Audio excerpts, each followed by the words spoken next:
So we looked at this program a little while ago. This is a dictionary that has students and grades, well, authors and grades. And we used a dictionary to loop across those the keys and the values.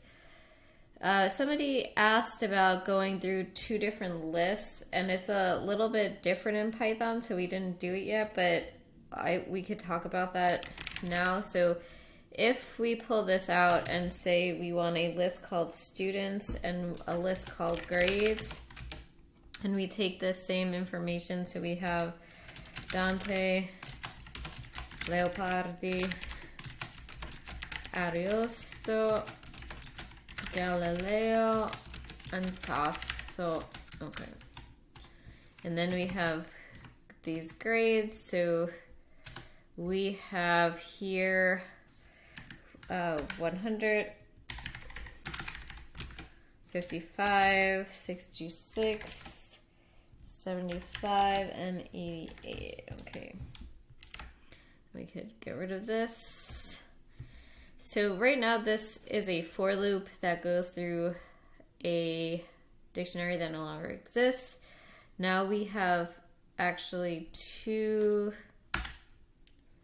lists. So what we want to do is say for student and grade in, and now we want to use something called a zip function, which does, which pulls together those two lists. And now we want to make sure that these correspond.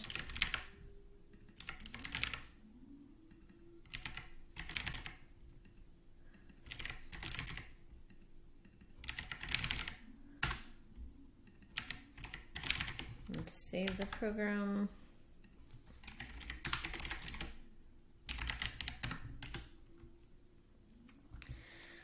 So we ran Python class grades.py, and we got the same output that we had before with the dictionary. Here we're using this built-in Python function that's a zip function that's zipping up these two different lists. So the first list being students, the second being grades.